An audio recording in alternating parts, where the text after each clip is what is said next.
Welcome to Triangle BNI. Today's show is brought to you by Simply Done Concierge. Again, folks, we talk every week about how many different places you can be. Mary and her team at Simply Done Concierge can help you be in two places at once for whatever you need. You'll go to simplydoneconcierge.com, tell us what you need help with, and Mary and her team will jump right on it. Hi, everybody. My name is Mike Manning. Each week on Triangle BNI, we bring you a local small business success story. If you are not familiar with BNI, it is Business Networking International, the world's largest networking organization. Our little slice of heaven here in the Triangle, Raleigh, Durham, Chapel Hill, and the surrounding towns, has 33 chapters each week that meet, and our goal is to help each other grow their business. And every now and then we step out to the beach to our friends down in the Wilmington area in the coastal region of BNI. And our small business success story this week is Brittany Reinert, the marketing director at Monarch Roofing. Brittany is part of the Brunswick Business Builders. They meet Wednesday mornings at 8:45 at the Brunswick Beer and Cider in Leland, which is just south of Wilmington. Brittany is the president of this brand new chapter. Been going, I think, about maybe 6 months now. Brittany, good morning. How are you? Good, how are you? So you guys, I'm fine, thank you. So you guys are at 6 months ish. Yeah, we launched right in October Okay. whenever everything reset, so it was perfect timing. Yep. All right. So it's felt like it's been what, 2 months because things have gone by so fast. Is that fair? Yeah. And you still like being president? Yes, I love it. It's my favorite part of the week. I always look forward Yep. to it. All right. What's the best thing about being president?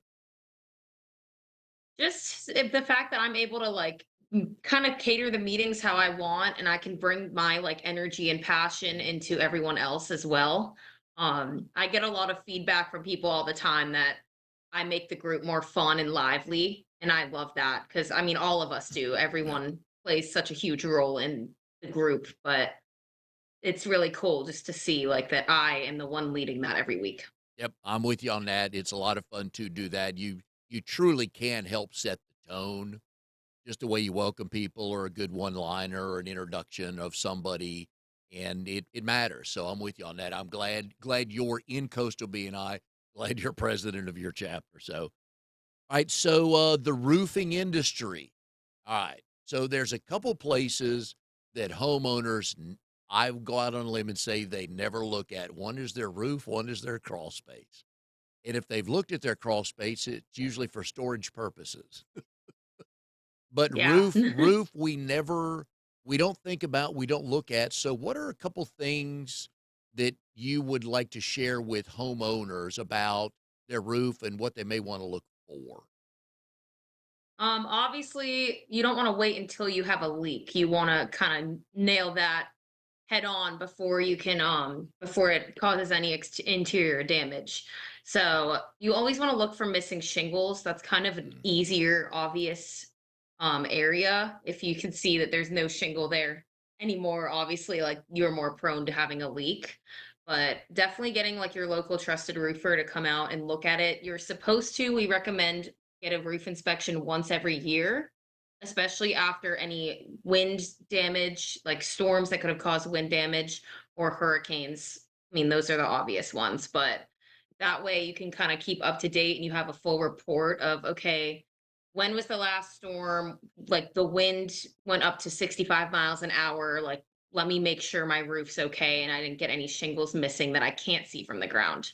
And you want someone that actually can go up there and look for you and then take all these pictures and show you what they found like we do. yep. And we are more likely to notice gutters than roofs. Sometimes we'll see gutters that probably still aren't attached to the house, depending on how old the house is. Yeah. But what could, with regard to our gutters, what are we looking for to see if there may be a problem up there as well? Definitely clogged gutters. Any clogged gutters or debris that could even be on the roof that can build up over time when it rains, and that can cause leaks as well. So definitely any clogging, that means you obviously have debris. I know pine straw is a big one here. Yep. Now, a lot of people in the home services world I laugh at because at times we love these DIYers who they think they can do it, and then eventually they need to call a professional like you and the folks at Monarch Roofing. And my guess is, I don't know if you've heard this yet, but my guess is, oh yeah, my buddy next door's got a drone and he flew it over my roof. I didn't, not, everything was in place. Do you really know what you're looking for? So are you hearing any of that from folks? Yeah, people say that a lot. I know some home inspector companies, they'll actually just use a drone too. But really you can't see everything from a drone. You could have nail pops up there that can cause a leak inside and you wouldn't even know it from looking at a drone. A nail Or pop. even like, yeah, Ooh, I didn't even think about that. I know those are the hard ones to find. That's definitely the hardest thing from a drone. I mean, you can easily see a missing shingle, Yeah. but nail pops are the main source of leaks. Yeah, and then the folks along the coast have way bigger problems than we have here. Obviously, we'll still get hurricane weather and sometimes hurricane-like weather, but more times than not, you guys are getting the true weather, which I I don't know what percentage of damage it does to a roof, but I'm assuming it speeds up the time frame of replacing roofs. Yeah, definitely. They can blow off your whole roof. There's a new thing called fortified roof. A Mhm. lot of people know what that is in North Carolina.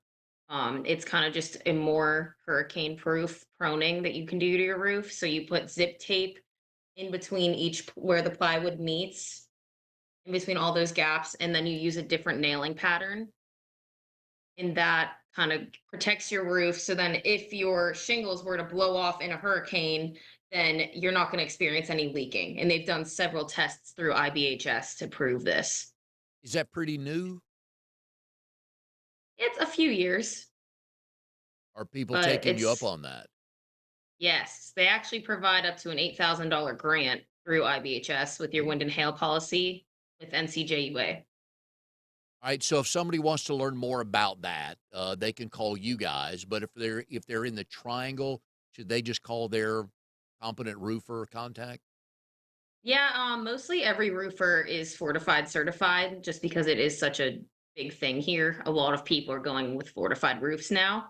But you can also go to fortifymyroof.com and you can always find a local roofer on there. They have a list of them.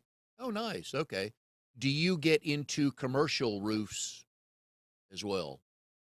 Yeah, so our corporate office in Myrtle Beach has a commercial department. So if it's a flat roof on a commercial building, they are going to come up and do that. But we have 17 years of experience, so it's really important. But if it's just a commercial building that has a normal roof on it, then we can do that. Like we did the famous toastery Oh, yeah. here a few months ago. Mhm. Okay, I like that. So you are the marketing director at Monarch Roofing. You started as a marketing coordinator, and within a year's time, you're promoted to marketing director. Very impressive. Yes. So I know you as one of the great networkers in the Wilmington area because you truly are everywhere, but that's your job description and it matches your personality.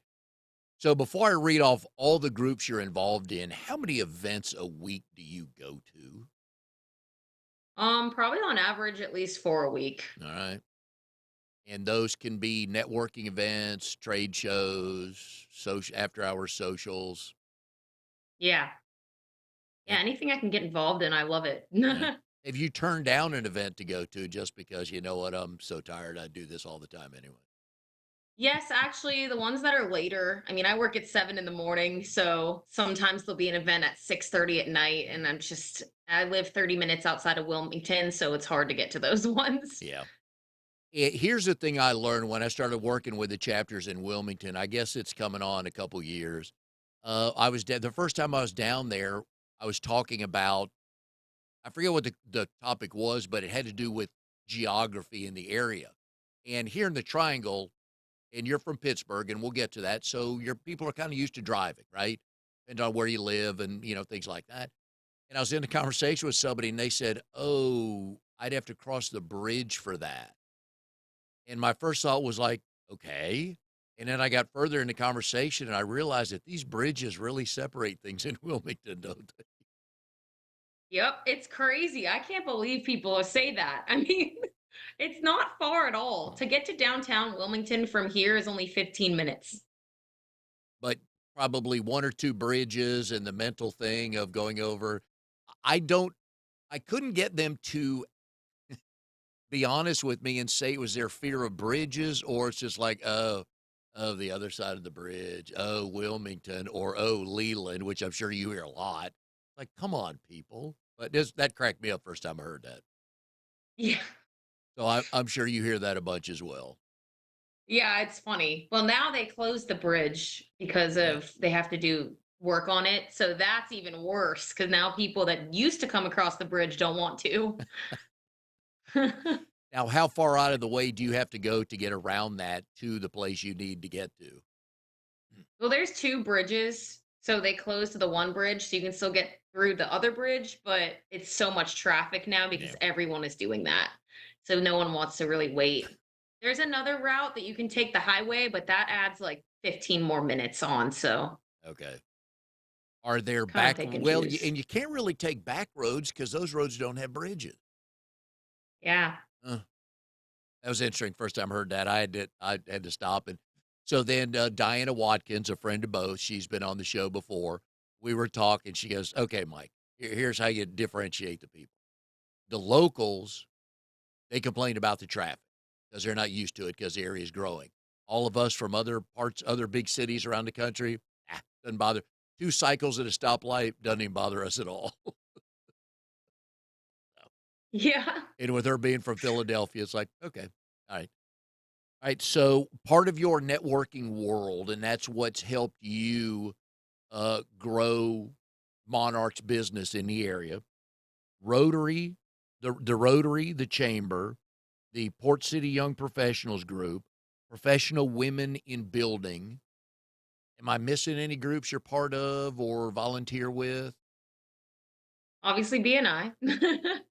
I probably should have had that on there too. Let me write it down. But yeah, that's really the majority of it. I'm trying to grow that even more. I hear about the Brunswick County Association of Realtors a lot. Mhm. So I really want to become a part of that as well. But I am very involved in those main groups right now. So Yep. it is a lot. So I kind of look at my time and expand them as I see fit. But I've had not a lot of conversations, but a few conversations over the time since you got involved with your chapter.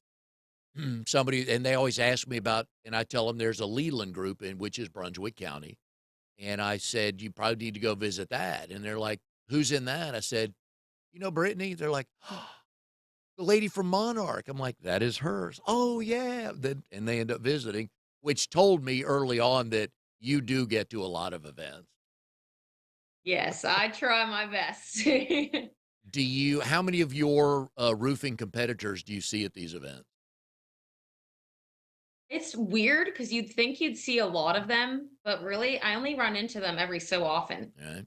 Because I go every meeting. Like I've only missed two chamber meetings. One was because I had my master's final presentation, and the other one was because I went to a nonprofit luncheon to Mm, support one of our BNI members. cool. So other than that, I go to every single meeting, and it'll be like once in a while, maybe once every 2 months, that another roofer will show up. All right, well, good for you. And we talk all the time in BNI, top of mind. If they see you every month, they're likely going to remember you every month and a lot longer than the other people who, regardless of the industry, show up twice a year. And then they wonder why they're not getting any business out of those groups. Oh yeah, I know. That's the funny part. They're like, "Why aren't you referring me?" Well, I haven't seen you in Yep. 8 months, so Yep. I'm sorry, but I forgot. Yep. That's on them. They won't admit it, but that's on them. So, and that's another thing that BNI has taught me. All right. So let's talk about overachieving now that you mentioned your master's degree. Okay. All right, so I'm good with you going to Marist for undergrad. No problems with that. Till I found out you were on the dean's list. Okay, that's my first problem. You're just showing off. Anybody on the dean's list is just showing off. So you move to Wilmington. You go to UNC Wilmington for your master's degree while you're working and being part of all these groups. Where do you find the time? Honestly, I would just any second I got, I would just do homework. Weekends. I would never watch TV. People would always ask me, "Did you see this movie? Did you see this show?" I'm like, "I don't have time to watch TV." I mean, it worked out well because I looked at my time and budgeted my time very smartly, so I didn't stay up super late, like till 2 a.m. doing homework, because Mm, I know a lot of people do that. yep. I just tried to get everything done a little bit each day. So I would just start on a project and do half of it on Monday. And then I would dedicate Mondays and Thursdays. And I would do half of it Monday, half of it Thursday, and then finish it up on the weekend. So Okay. then that really alleviated all of that stress, and getting it done early definitely helps more than procrastinating. Now, was the master's degree a plan all along? It really wasn't. So I got really lucky growing up. My grandpa set aside college accounts and like college funds for me and my all of my cousins. So my mom obviously like manages that account, and she told me that we had extra money left, that if I wanted to continue education that I should do so.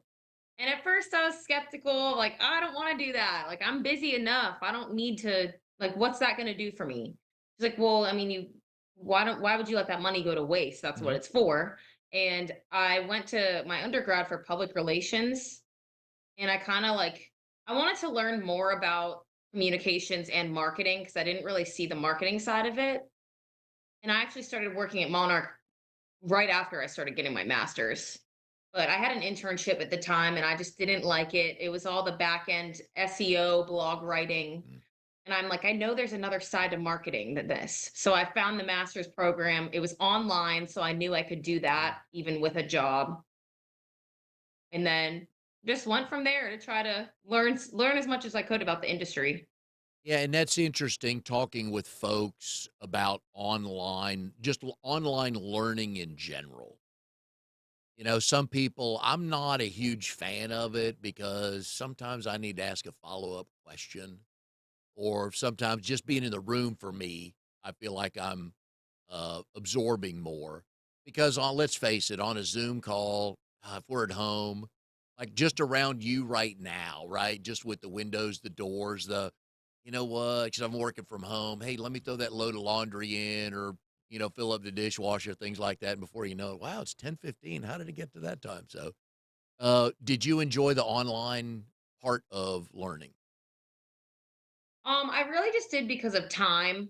Mm, The campus is 35 minutes from my house. So I just knew that would just be a lot. And the part of campus that, or the part of town that UNCW is on is very heavy traffic. yep. It's on South College Road. That's just so much. It would have probably taken me an hour and a half just to go and come back. So I was like, that's not really worth it. And I want to have time. Like, if I have a full time job, I can't be leaving in the middle of the day to go to a class. Yeah, and for those folks who aren't familiar with Wilmington, it's a beautiful campus, but it is smack dab on the main thoroughfare of College Avenue. So, because it gets you, I-40 dumps out into College, to tell people how much traffic is on College. So, Yeah, it's crazy. yeah. So, are you a pretty good test taker? No. I'm so bad at taking tests. So, how did you manage to pass then? Well, it's nice because marketing and communications, it's not really test taking, it's Mhm. more presentations. Ah, So you okay. kind of do your research, you do some discussion posts and write about it, but mostly you put together different presentations, kind of defending your point that you're making. And like I would do a lot of overviews on different organizations, nonprofits. If there were a crisis at a organization, Yeah. how would you respond to that? And just kind of laying it out and breaking it up that way and presenting what you think. Okay. Are you able to apply some of this towards Monarch Roofing in your day-to-day job? Yeah, definitely. At first, it helped a lot making presentations because I had to do the social media, and Mm, I had a little bit of experience managing social media accounts, but it was more pictures. And like obviously roofing, you want to post pictures, but also graphics. And I never did anything much with graphics. So making presentations all the time really helped with that aspect of it. And just all the information I have in my back pocket in case I need. Obviously, like responding as fast as possible to customers, that's huge. I Mhm. mean, everyone learns that. But just like researching more, it's made me more thorough with different things. I don't know. It's not that I've never been like a very thorough person with research and stuff, but definitely getting my master's helped with that the most, I would say. All right, I like that. So another thing, I enjoy doing research on my guests because I always learn something. You sang opera in college? Yes. Do you still sing opera now in Wilmington?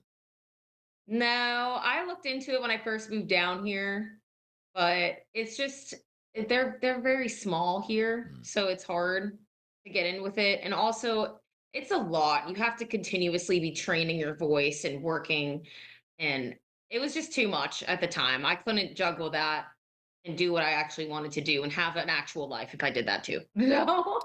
I'll Was sing karaoke still at bars, like pop songs and stuff at restaurants and karaoke nights, but what is your go-to karaoke song?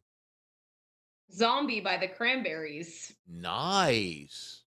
Wow, you're an old soul. Most My dad, he listened to all yeah. that music, so Yeah. Most people have no idea who the Cranberries are, and I'll do sometimes at home is I don't know about you, but I just need ambient noise in the background. Silence is my kryptonite. I just can't deal with it. And so I'll go to YouTube and just start videos. I'll start with like the Traveling Wilburys or, the Bee Gees or Toby Keith, something like that. And then it just kind of goes. And one day that video popped up. It's like, oh, I know that song. And I don't know that I've ever seen the Cranberries in person because when they first showed the band, like four guys, like three had guitars and one on the drums. I'm like, no, I knew who this is. And I heard the song. It's like, oh, so that's what they look like. Do you have a favorite opera? see, I never really like went to see the operas, but the songs from Madame Butterfly I loved the most. I sang one for my senior recital Nice. for, and then I actually auditioned with one for a music scholarship before I started at Marist, and I got the scholarship too. So Who that one's just been close to my heart from that. Very cool. Who did you get that singing gene from? No one knows. Honestly, my family has no idea. Nobody sang in my family. They don't know where it came from. So, Okay.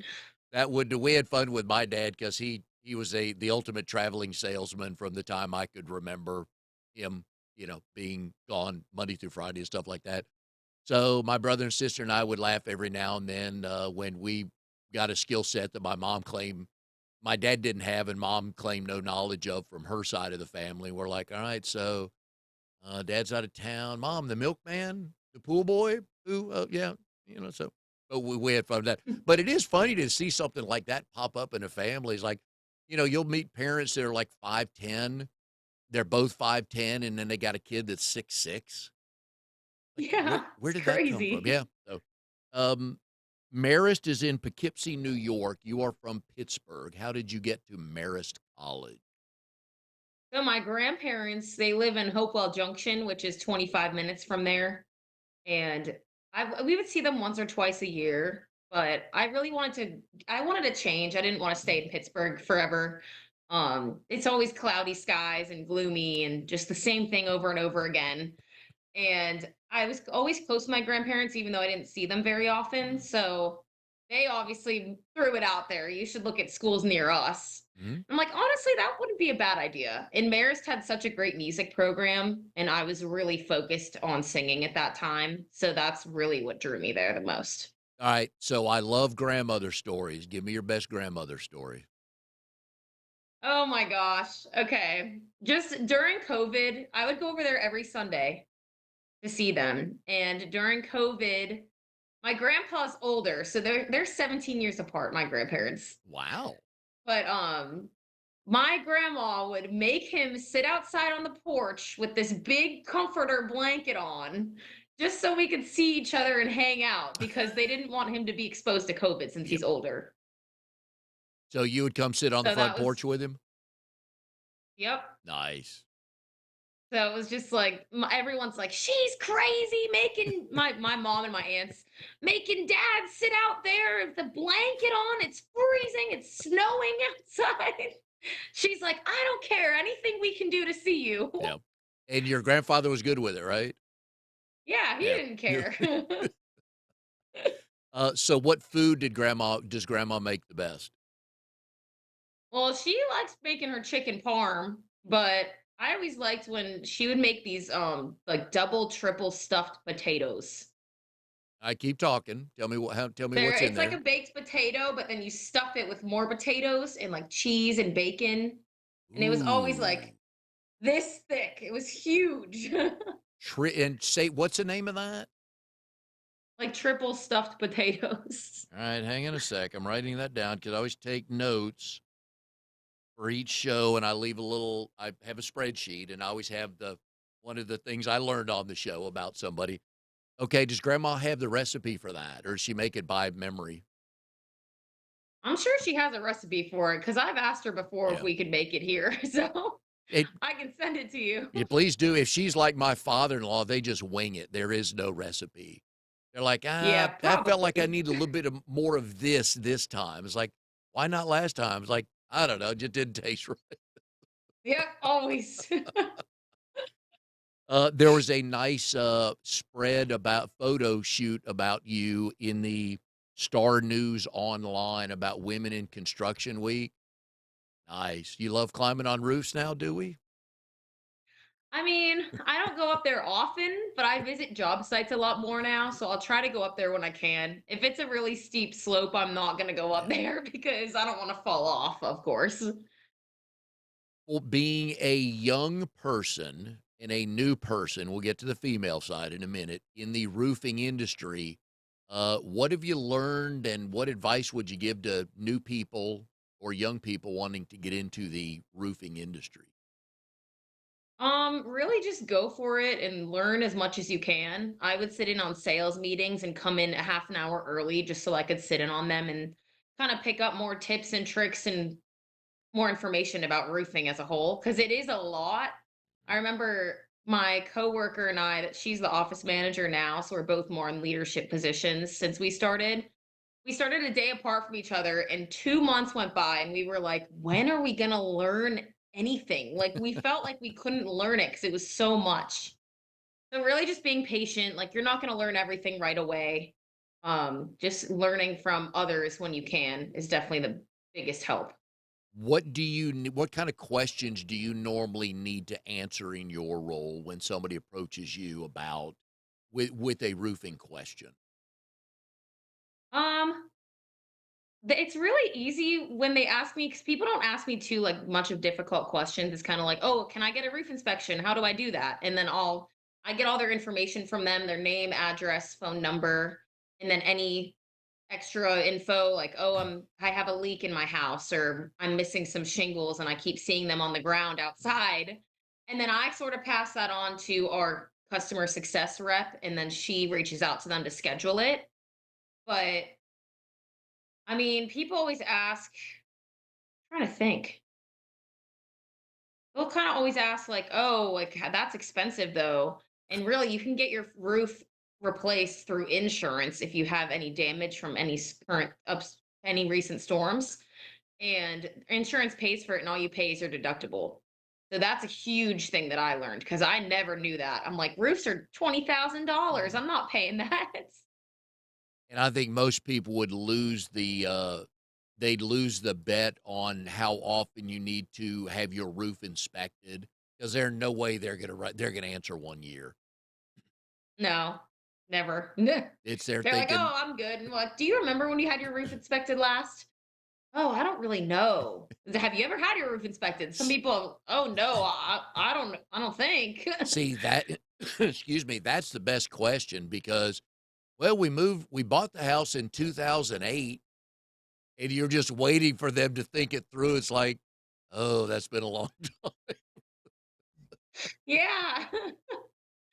Are they, and they're easy for you to do, right? One of your folks comes out, gets up on the roof, does their thorough inspection then? Yeah, so they do a full photo report and they'll take a video explaining what they found Mm. kind of show you the most like problem areas. And then we actually send the homeowner a live link where they can view all of those photos. Even if the job is getting completed, they can view all the photos in real time. Um, so even if they have like a second home in Wilmington and they're from New York, they can view that link from New York and see everything that's going on. Wow. All right. Yeah. That And then helps. we leave them a full report for their records afterwards.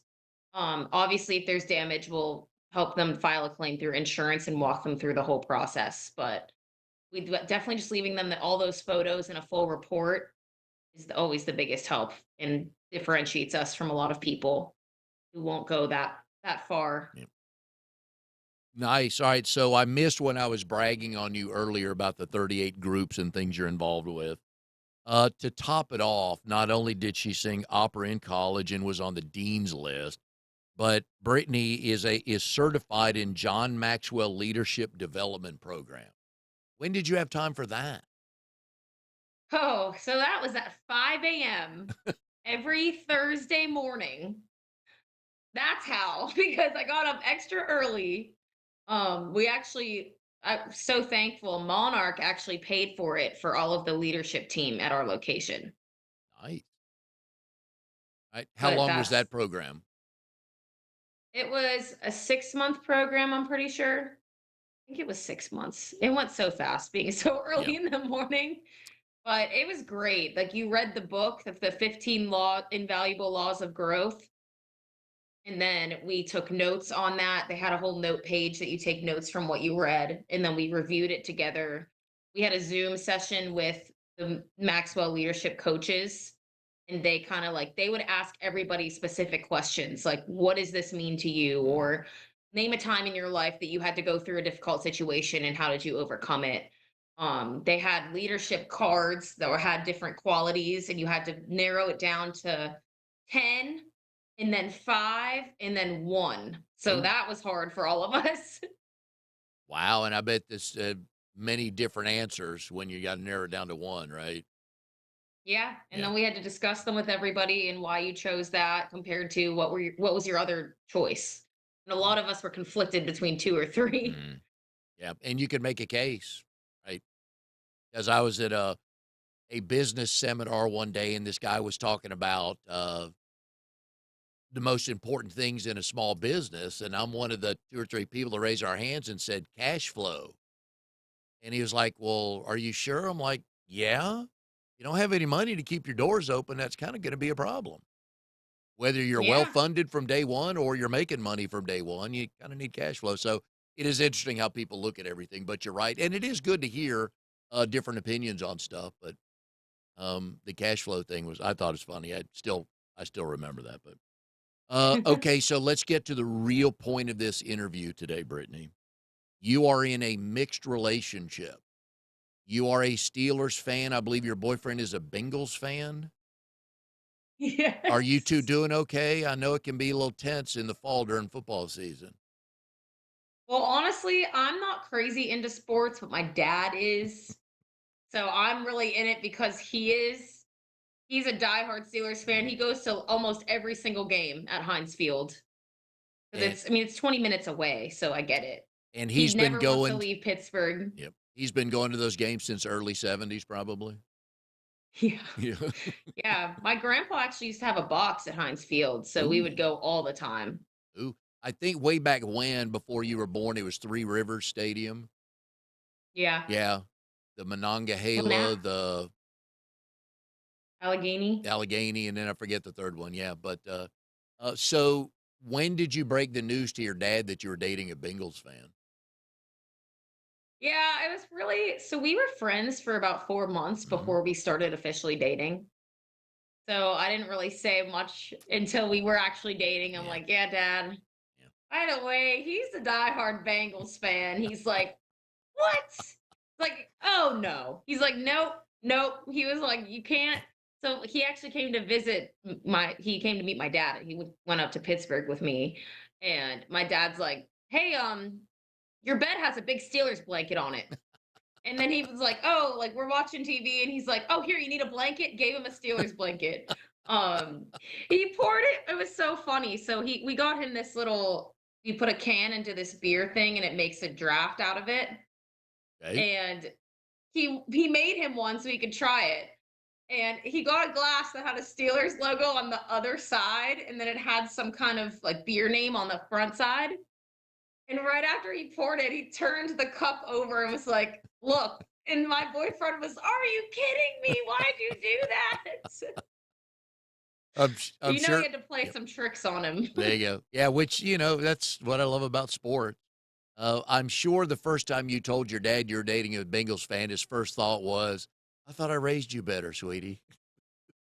Yeah. But Definitely. it proves the point that the heart wants what the heart wants, right? Yeah. Yep. And now, so this will be interesting for you should you and your boyfriend get married. I'm not asking, not putting pressure on you, but should you get married and the Bengals play the Steelers, A, who do you cheer for? And should you have kids, how will they be raised? True. I would have to do Bengals because he's, again, I'm only Ooh, into sports because of my dad, but he's yeah, hardcore into sports. He'll sit there all day and watch it. yep. I actually went to well, when Bengals played the Steelers, I was visiting his family in Cincinnati for Christmas, and the Bengals played the Steelers, and I had to wear Bengals because I was with his entire family, and we were out in public, and I'm like, I cannot do that. I'm not Yeah, as bold. yeah, that's you might want to go neutral or just put an orange shirt on because they're orange and black, so you can just kind of wear orange. But did your dad see a picture of you in that? Oh yeah, he FaceTimed me after because the Steelers won, and he wanted to tell my boyfriend, "Ha, they won, beat the Bengals." So I answered with just my face because I'm like, "Oh shoot, he's gonna see me wearing Bengals." He's like, "What are you wearing?" I'm like, "Dad, I'm with his entire Yeah. family, and they're all wearing Bengals. Like, I cannot do that." Then tell your boyfriend when he's with your dad's entire family, he has to wear a Steelers uniform or jersey, and that's not He happening. wouldn't No, too. Nope. no, I don't blame him. Some Nope. colors you just don't wear. Yep. So I respect Nope.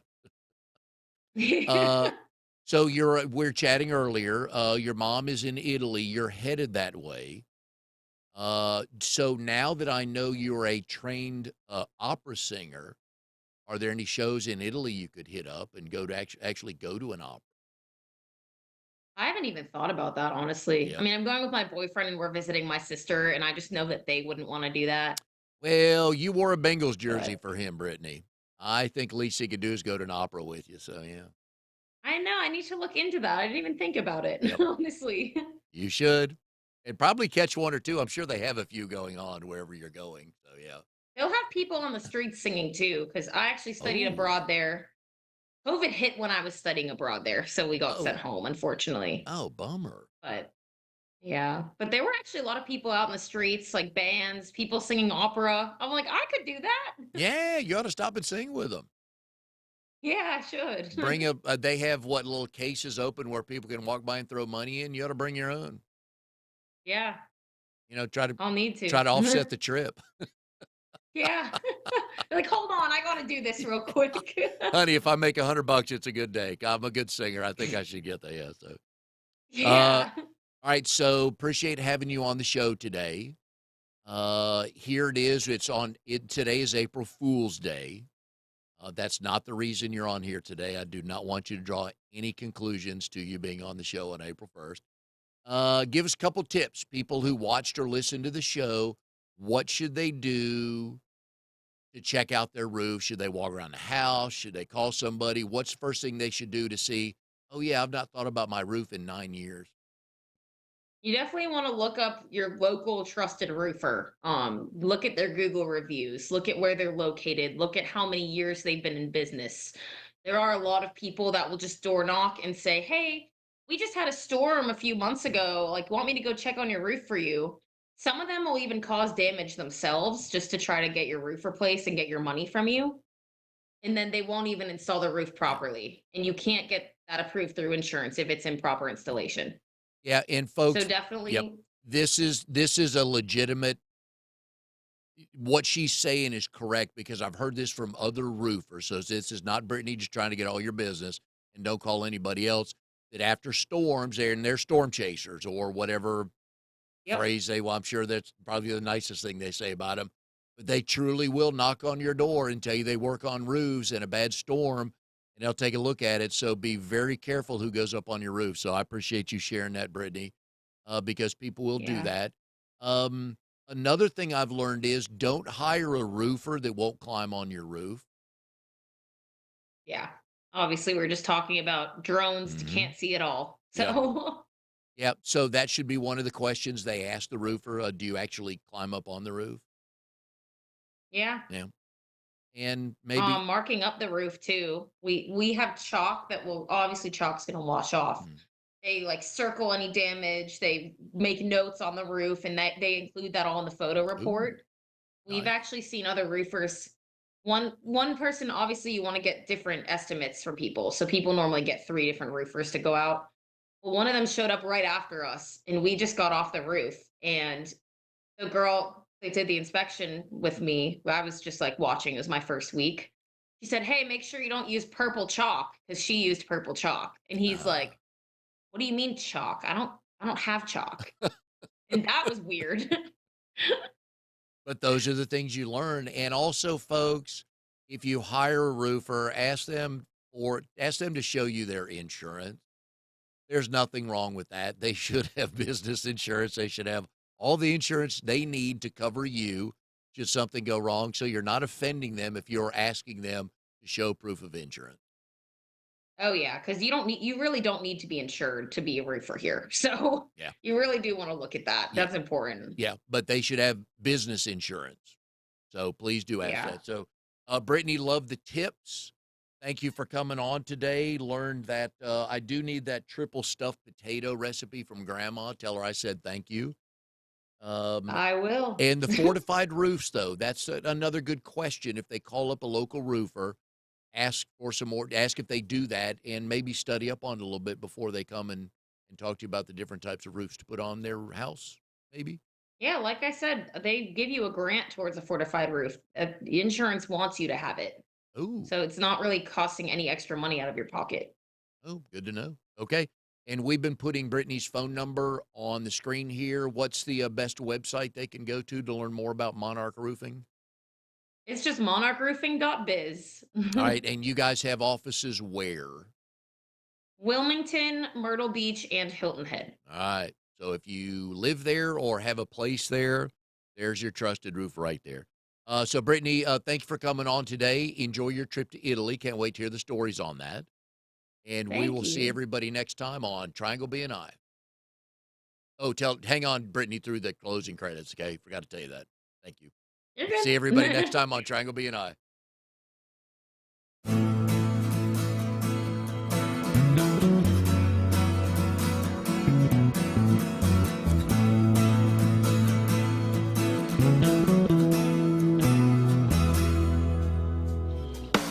You are tuned to the Nissan Communications Network.